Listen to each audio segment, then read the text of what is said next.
Roberto Gomes Bolanhos é o segundo filho de uma família de classe média, nascido em 21 de fevereiro de 1929 na Cidade do México. A característica que me marcou sempre foi o medo desde criança. Lembro que tinha medo de olhar debaixo das camas, como se houvesse algum monstro ou algo assim. E depois de grande piorou, então eu fui brigão, mas era por medo. O pai de Roberto, Francisco Gomes Linares, era um homem talentoso, fã de pintura, teatro, música e recitais. Um pintor que também se tornou um prestigiado ilustrador e retratista. Ele fazia as ilustrações para Universal Ilustrado. Ele também ilustrava contos como, por exemplo, do Martín Luiz Guzmán, um dos maiores e melhores escritores do México. Um homem boêmio de uma intensa vida social que provocou sua morte precoce causada por um derrame cerebral quando seu filho Roberto tinha apenas 6 anos. Ele bebia e vivia rodeado de mulheres bonitas, abusava do absinto e também de algumas outras bebidas fortes. Quando ficou sabendo que o pai dele tinha morrido, ele disse que ficou numa janela porque não acreditava que o pai não voltaria mais. E não voltou, mas eu queria que voltasse. Mas durante toda a minha vida eu sonhei que a gente se encontrava, conversava e ele dizia, agora tenho que ir. E ia. Sem deixar herança ou ao menos tranquilidade, Francisco Gomes partiu deixando dívidas e surpresas para a família. Quando minha mãe se casou, foi como se fosse nos filmes. Se há alguém que se opõe a esse casamento, que fale agora ou cale-se para sempre. Aí uma mulher falou, eu me oponho. Foi uma confusão na igreja. Por quê? Porque esse filho é dele, e era mesmo. Então, quando meu pai morreu, a mulher voltou e disse, o Dom Paco deve ter deixado alguma coisa para mim. Eu quero dividir. E a minha mãe falou, com prazer, porque ele só deixou dívidas e aos montes. Em decorrência da morte do marido, a mãe de Roberto se dedicou à árdua tarefa de criar seus 3 filhos sozinha, realizando todo tipo de trabalho com uma força notável que moldaria a visão de mundo futura de Roberto. Ela pintava, escrevia. Foi pra gente mãe, pai, irmã, avó, babá, professora, educadora, tudo. A estatura baixa e o medo recorrente que mais tarde influenciaram muitos dos personagens interpretados por Roberto fizeram com que se envolvesse em brigas desde muito novo e enfrentasse garotos bem maiores. A habilidade com os punhos o atraiu para o boxe, esporte que treinou durante anos escondido de sua mãe. Eu fiquei em segundo lugar no primeiro ano e fui campeão no segundo. E eu entrei para o Luvas de Ouro, o campeonato mais importante do boxe amador. Roberto também levava jeito para o futebol e chegou a brilhar como jogador amador. Era um tédio só, porque a única coisa era mandar a bola pro gol, jogar pro gol, jogar pro gol o tempo todo. Ele era um ótimo jogador. Acho que podia ter sido profissional se tivesse tamanho para isso. Mas ele não era muito privilegiado em sua altura e porte físico. A vantagem no futebol é dos menores.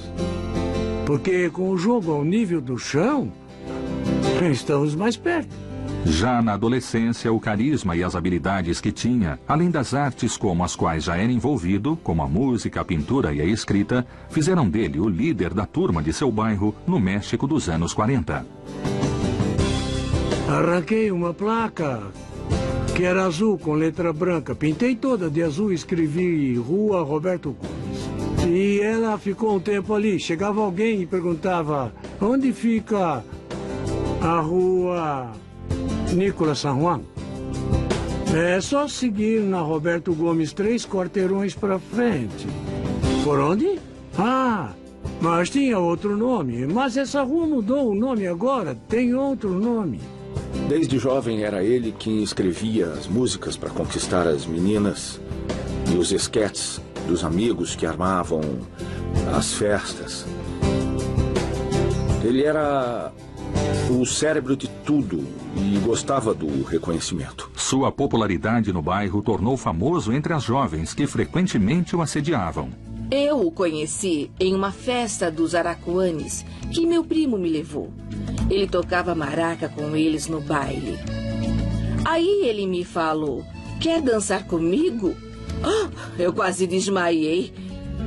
Quem tinha me chamado para dançar foi o famoso Roberto Gomes. Também eram chamadas de Las Aracuanas, as meninas que, naquela época, namoravam e saíam com a gente. E como namorada de Roberto Gomes, eu ficava muito... eu me engrandecia muito e ele também ficava muito lisonjeado. No momento de escolher uma carreira profissional, a habilidade para desenhar e a facilidade com os números fizeram o jovem Roberto escolher a engenharia. Ele tinha um tio que queria muito que ele fosse engenheiro. E tinha um torno em casa que usava para fazer brinquedo. Então meu pai quis ser engenheiro para fazer brinquedo. Eu disse que ia ajudar, mas eu só passei alicate, porcas. É o que ela precisava. Entretanto, a falta de qualificação e o trabalho com um futuro monótono pela frente o levaram a repensar sua carreira. Certa manhã, um anúncio no jornal chamou sua atenção. De aprendizes para trabalhar no rádio e televisão. Na mesma manhã, lá se foi Roberto à agência de publicidade para se deparar com uma fila imensa, repleta de aspirantes ao posto de produtor. A menor fila era de redator publicitário. E foi esse o emprego que ele conseguiu. Aí o gerente disse: você consegue datilografar depressa? E eu... Bom, na verdade, nos últimos 2 anos não encostei numa máquina. Mas não importava, nos 2 últimos anos, nem nos anos anteriores, nunca tinha encostado numa máquina. O trabalho na agência fascinou o jovem Roberto. Ali ele teve uma revelação que viria à tona nos anos seguintes: o poder da linguagem publicitária e o potencial de utilização das frases curtas e repetitivas para um impacto em massa. Eu, quando comecei a trabalhar ali, eu me encantei e falei: é o que quero fazer. Foi então que quis ir além e superar tudo. Foi aí que eu aprendi a escrever de verdade. Escrevia 12 horas por dia. Ele escrevia muito. A poltrona dele ficava bem na frente de uma porta que tinha aquelas fechaduras grandes, antigas, por onde dava para espiar. Aí eu e meus irmãos brigávamos para poder espiar, porque adorávamos vê-lo, pensar como ia escrever, fazer, tudo era perfeitamente planejado. Nos cartazes ou vinhetas que criava, Roberto se destacava por seu senso de humor peculiar e espirituoso. Logo depois, seu chefe o indicaria para escrever seus primeiros roteiros para o rádio. Me falaram: pode escrever algo para Viruta e Capolina? Eu perguntei: quem são essas senhoras? Eu pensei que Viruta e Capolina fossem mulheres. Não, são os atores que trabalham na rádio. Então eu os conheci. E depois disso, eu comecei a escrever para todos os comediantes. Sem conhecê-los pessoalmente, o jovem Roberto Gomes escreveu seu primeiro roteiro e o impacto foi imediato. O programa de rádio tinha 15 minutos. Comecei a escrever e... antes de um mês falaram: tem que aumentar para meia hora. Aumentamos e virou a maior audiência.